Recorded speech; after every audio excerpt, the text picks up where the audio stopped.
အားလုံးပဲမင်္ဂလာပါ UK Match ရဲ့ Facebook နဲ့ YouTube Channel ကနေကြိုဆိုပါတယ်ဒါစိတ်ဝင်စားစရာအကြောင်းလေးတွေနဲ့ပြောရင်းနဲ့ဒါအခုကျွန်တော်တို့ဒီတစ်ပတ်မှာနိုင်ငံတကာပွဲတွေလည်းကစားတော့မယ်နိုင်ငံတကာပွဲတွေနဲ့အတူခြေစပွဲတွေချတဲ့မှာအခုထူးထူးခြားခြားပြောချင်တာပါလေဆိုအင်္ဂလန်လေဝေးစင်အသင်းနဲ့ပတ်သက်တဲ့အကြောင်းပေါ့အင်္ဂလန်လေဝေးစင်အသင်းတွေကအခုကျွန်တော်ရွေးချယ်ခံထားရတဲ့ right back position ကိုနီးပြ Gareth Southgate အနေနဲ့ဘယ်လိုဆုံးဖြတ်မယ်လို့ကျွန်တော်မြင်ကြည့်လေဆိုတော့အင်္ဂလန်လေဝေးစင်အသင်းမှာ Gareth Southgate ကပြီးခဲ့တဲ့2020 ယူရိုပြိုင်ပွဲတုန်းက Trent Alexander-Arnold ရဲ့ Reece James ရဲ့ Kyle Walker ရဲ့ Trippier ရဲ့သူတို့၄ယောက်ရွေးတယ်အဲ့ချိန်မှာကန်ဆိုးပြီးတော့ Trent ကနောက်ဆုံးခြေစမ်းပွဲမှာဒဏ်ရာရသွားလို့ယူရိုပြိုင်ပွဲမှာလွဲချော်ခဲ့တယ်ဒါပေမဲ့ယူရိုပြိုင်ပွဲမှာအင်္ဂလန်ကဘောလုံးပွဲထိတက်တယ်တကယ်တမ်းသုံးတော့ Walker ကိုပဲအဓိကသုံးပြီးတော့မှခါရရဲ့ Trippier သုံးပြီးတော့ Reece James ကတော်တော်လေးရှားတယ်ဗျမသုံးတော့ပဲဆိုတော့အခုလောလောဆယ်မှာဒီနေ့ရာသီမှာပြသခဲ့တဲ့ခြေစွမ်းတွေကစားပုံတွေအားလုံးကိုကြည့်ပြီးတဲ့အချိန်မှာနီးပြဆောက်ကိတ်အတွက်အပြောင်းအလဲတစ်ခုကတော့လုပ်ရမယ်သူပြဒီရာသီမှာပြသခဲ့တဲ့ခြေစွမ်းဒီရာသီမှာစွမ်းဆောင်ခဲ့တဲ့စွမ်းဆောင်ရည်တွေကိုကြည့်ပြီးတော့ Trent Alexander-Arnold ရဲ့တစ်ဖက်က Reece James ရဲ့ Kyle Walker နဲ့ Trippier တို့၄ယောက်ဒါတော့မှတော့ Wan-Bissaka ကတော့ကြံသေးတယ်နော် Wan-Bissaka ကတော့ကြံသေးတယ်ဒီလိုအခြေအနေမှာ wing back ဒီမှာရောအင်္ဂလန်အတွက်ဘယ်လောက်ထိခတ်မလဲကျွန်တော်အင်္ဂလန်မှာဆိုရင်ဒီပြကြိုက်တဲ့ Luke Shaw ရဲ့ Banchile အပါဝင်နှစ်ယောက်လုံးကတော်တော်လေးကောင်းတယ်အဲကြားထဲမှာ West Ham ရဲ့ Aaron Cresswell ဆိုတော်တော်ကိုကောင်းတယ်ဒါပေမဲ့လည်း31နှစ်လည်းရှိတော့ခုန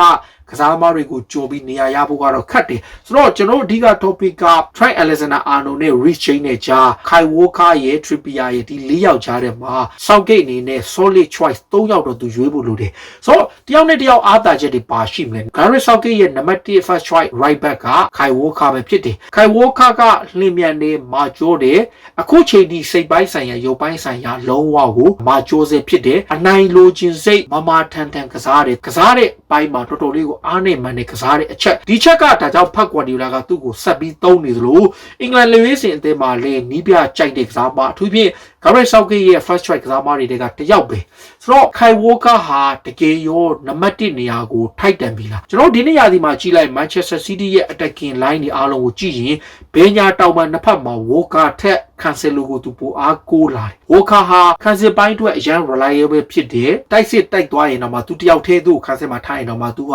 ာသူ့မှာလျင်မြန်တဲ့ pace တစ်ပေါက်နဲ့တင်မဲ့ဒါ Cancelo မှာအရန်အားကိုးရတဲ့သူတယောက်ဖြစ်တယ်ဆိုတော့ Kyle Walker ရဲ့ defending ပိုင်းကတော့ပြောစရာမလိုဘူး attacking ပိုင်းမှာတော်တော်လေးကြာလာပြီအရင်တုန်းကလို cross တွေတိတ်မတွေ့ရပါပဲ attacking လိုက်တဲ့အပိုင်းကတော့ကောင်းနေစေဖြစ်တယ်ဒါပေမဲ့လေ Trent Alexander-Arnold တို့ Reece James တို့ကရောသူ့နေရာကိုချင်းချောက်နေပြီလားဆိုတဲ့မေးခွန်းပဲဆိုတော့ Trent နဲ့ Reece နဲ့ကြောင်းမပြောခင် Kyle Walker ကလိုအပ်ရင် center back 3ယောက်ရဲ့ right center back အဖြစ်ကစားနိုင်တဲ့သူစွမ်းဆောင်ရည်ပြီးခဲ့တဲ့2018ကမ္ဘာဖလားတုန်းကလည်းဒီ position မှာကောင်းကောင်းကစားပြီးတော့ Trippier ကို right wing back ထားခဲ့တဲ့အတွက် Gareth Southgate အနေနဲ့ first choice ကစားမအဖြစ်ပဲဆက်ပြီးရွေးတင်လာနောက်တစ်ယောက်ကတော့ Trent Alexander-Arnold ပေါ့ Walker ပြီးရင်ဒုတိယသူ့အတွက် second choice အနေနဲ့ရွေးထားတာပေါ့ဒါပေမဲ့ Trent ရဲ့ front ဆောင်ရင်ကိုပဲကြည့်လိုက်ဒီနေ့ရာသီတွင်းမှာတကူသွင်းတယ်ဒါပေမဲ့ဖန်တီးမှု9ချိန်လောက်ထားတယ်ဆိုတော့နောက်ကလူတစ်ယောက်အနေနဲ့ဂိုးအများကြီးရဖို့မလိုပေမဲ့သူ့ရဲ့ဖန်တီးမှုအားအကွက်မြင်မြင်ဖန်တီးပေးနိုင်တယ်အကွက်မြင်မြင်လမ်းကြောင်းချပေးတယ်အထူးသဖြင့် Trent ရဲ့ cross တွေတော်တော်များများကိုကြည့်ရင်ဗျာတခြားကစားပိုင်တဲ့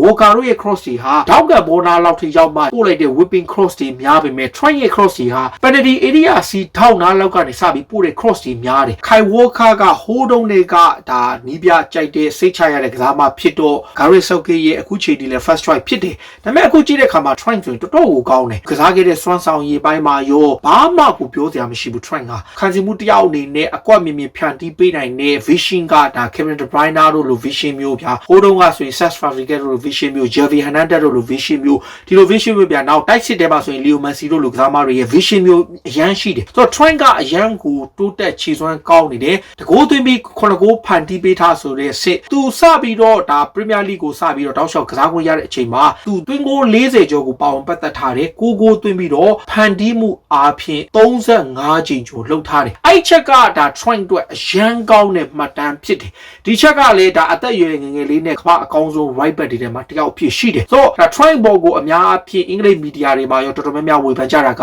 တိုက်စစ်ပိုင်းမှာတော့ဟုတ်ပါပြီ defending ပိုင်းမှာရောမင်းဘာကြောင့်အားနေတာလဲဒီချက်ကသူ့ကိုအဓိကထောက်ပြတဲ့အချက်ပဲဆိုတော့ဒါ Trent အနေနဲ့ရော Kyle Walker ကိုကြော်ပြီးတော့အင်္ဂလန်လေဝေးစင်အသင်းမှာ Gareth Southgate ယုံကြည်အားကိုးရမဲ့သူ Southgate အနေနဲ့အပြောင်းလဲလုပ်တင်တယ်လို့ရောပေးသက်တည်ပြင်းလာ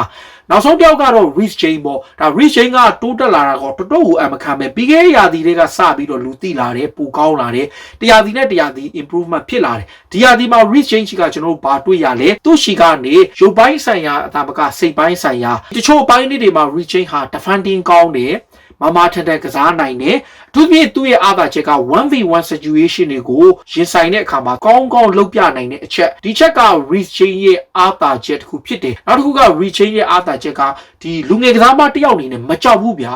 လို့ဆရာရှိတာကိုပြက်ပြက်သားသားလုပ်တယ်အဝေးကနေလှမ်းကန်နိုင်တဲ့ဂိုးသွင်းစွမ်းရည်ရှိတယ်အခုကြည့်ပြ Trent ပဲဖြစ်ဖြစ်ခိုင်ဝိုခါပဲဖြစ်ဖြစ် Rich James ပဲဖြစ်အားလုံးဟာဂိုးသွင်းစွမ်းရည်ကောင်းတဲ့ right back တွေဖြစ်ကြပေမဲ့ Rich James ကဒီယာဒီမှာဗျာစွမ်းဆောင်ရည်က၄ဂိုးတောင်သွင်းထားတာ Chelsea မှာ Premier League အတွက်၄ဂိုးသွင်းထားပြီးတော့ဖန်တီးမှုပိုင်းမှာလည်းသူဟာအကောင်းဆုံးဖြစ်တယ်သူကလပ်သင်းအတွက်၄ဂိုးသွင်း၄ဂိုးဖန်တီးထားတဲ့ Rich James ကတကယ်ကိုကောင်းလို့သူ့ရဲ့အားသာချက်က cross ကောင်းတယ် Rich James က Trent Alexander-Arnold လောက် vision ပိုင်းမှာအားနည်းပေမဲ့တိုက်စစ်ပိုင်းခန်းစစ်ပိုင်းကိုပို့ပြီးတော့မျှတတဲ့အပိုင်းမှာ complete ပို့ဖြစ်တယ် Trent ကတော့တိုက်စစ်ပိုင်းကတော့ဒါခိုင်ဝိုခါတဲ့လည်းပိုကောင်းတယ်တိကျတဲ့ vision လည်းရှိတယ်ကစားတာလည်းကောင်းတယ်ပြီးတော့နေရာယူမှန်တဲ့လုံရည်ကိုင်ရရှိတယ်အရန် reliable ဖြစ်ရတယ်ဒါပေမဲ့ defending ပိုင်းလေးတစ်ဖက်မှာပဲတစ်ဖက်မှာမေးခွန်းထုတ်ရရှိတယ်ဝိုခါကတော့အားလုံးပေါင်းစပ်ထားတဲ့အတွေ့အကြုံရှိတဲ့ကစားမှာဒါပေမဲ့ဝိုခါရှိမှာကျွန်တော်တို့အရင်တုန်းကလိုတိုက်စစ်ပိုင်းကိုအလွန်ကြုံလိုက်ပြီးတော့မှသူရှိကနေ inspire ဖြစ်စေတဲ့ဖန်တီးမှုဘိုးတွေတိတ်မတွေ့ရဘူးဆိုတော့တိုးတက်လာတဲ့အပိုင်းမှာ Rich ကအရန်တိုးတက်လာတယ်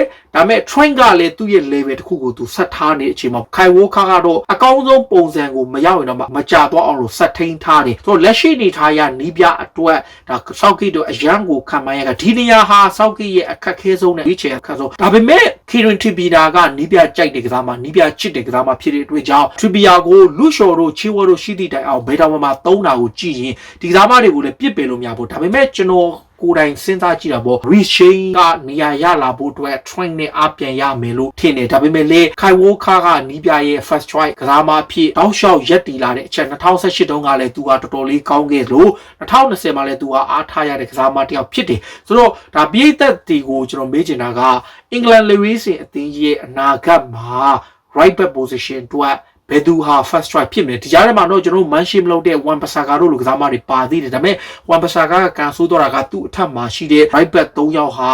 world class အဆင့်ရှိတဲ့ကစားမခိုင်ဝိုကာတယောက်ပဲအသက်ကြီးတာဗျာ Rich James ဆိုရင်21ပဲရှိတယ် Trent ဆိုရင်23ပဲရှိတယ်ဆိုတော့ဒီကစားမ2ယောက်ရဲ့အခြေအနေနောက် Kieran Trippier ပေါ့နောက်ပိုင်းမှာတော့ကျွန်တော်တို့တင်တော့ Trippier တို့လိုကစားမတွေရာပြောက်လာမယ် Rich James ကနေဆုံးတော့ second choice defender အဖြစ်သူ knock လုပ်နေပြီခိုင်ဝိုကာကရောစောက်ကအရင်လိုအားကိုးရတဲ့ဥဆောင်သူ right back အဖြစ်ဆက်ရှိအောင်မလား Trent Alexander-Arnold ကပြီးခဲ့တဲ့ Euro တုန်းကပြိုင်ပွဲစကနေမှာဒဏ်ရာရသွားတဲ့အတွက်ကြောင့်အင်္ဂလန်လေဝေးစင်မှာသူကောင်းကောင်းမပြနိုင်ခဲ့ပေမဲ့ Trent ချီမှာအားကိုးရတာပဲဗျာကောင်းမွန်တဲ့ထောင်းကန်ဘောရှိတယ်ကျွန်တော်ဒီ3ယောက်တည်းကိုကြည့်တဲ့အခါမှာပေးပို့မှုအပိုင်းတိကျမှုနဲ့ပို့ပြီးတော့ vision ရှိတာက Trent defending ကောင်းတာက Rich James ဒါပေမဲ့ pace အကောင်းဆုံးက Kyle Walker ကျွန်တော်အမြင်ပေါ့ဒါပေမဲ့ Kyle Walker ကတော့အတွေ့အကြုံအကောင်းဆုံးနဲ့ဒါတရားတွေ miss ဖြစ်တာပေါ့ဒီနေရာမှာလိုအပ်သူတို့သုံးနိုင်တဲ့အခြေအနေမှာဒါ Trent က